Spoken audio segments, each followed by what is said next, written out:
My earliest memory as a child was waking to see my father put on socks. He was attending a midnight summons by the NSS. Summoned because he had the audacity to say that there was no place in a civilized society for prisoners of conscience.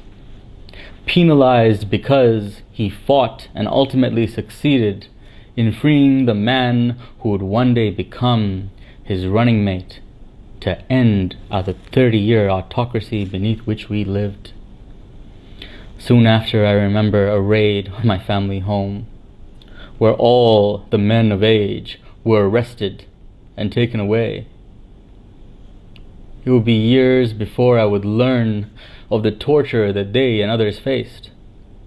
But the first time I did, a room full of grown men were reduced to tears by those stories.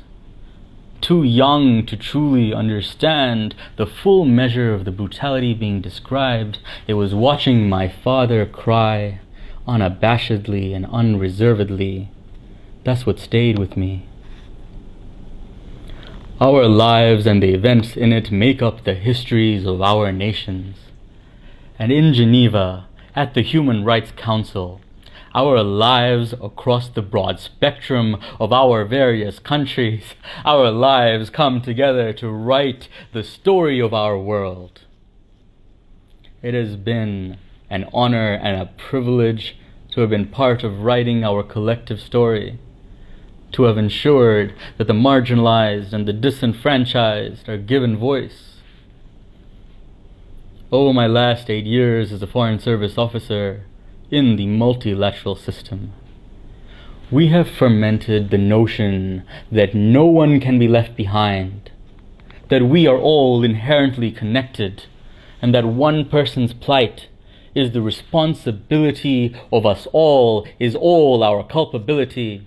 But yet today we see the tide of nationalism, the move towards isolationism, the refutation of multilateralism, and these fly in the face of our understanding of the world today. And yet these tides threaten the developing and the developed world alike.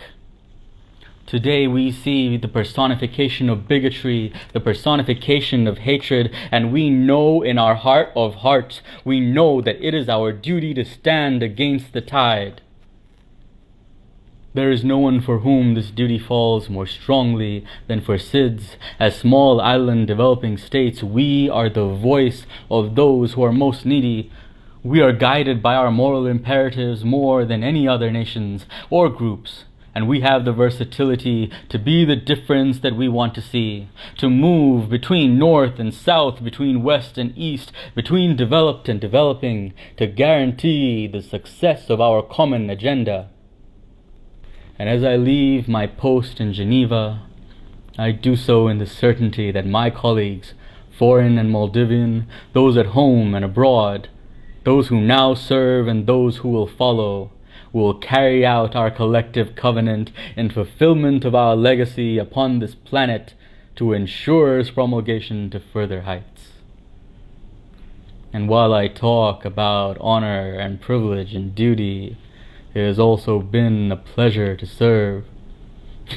Ambassador Hala and I say that our job is to make the world better while ensuring the best interests of our people and nation.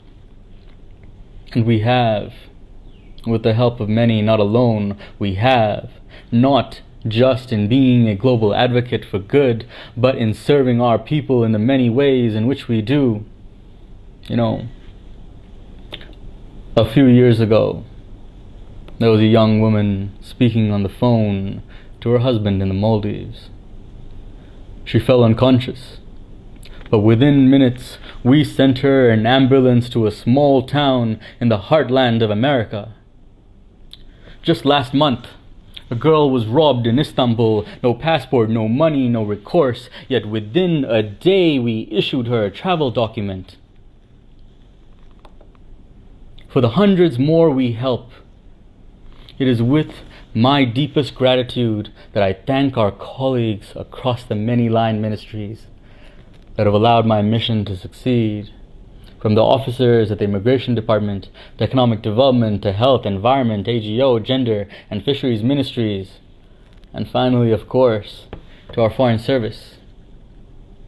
It has been my life's greatest honor to have served alongside amazing Foreign Service women and men from across the world, and especially those at home, who work and sacrifice for the love of the job, in conduct becoming the best that our nation has to offer. Thank you. Thank you.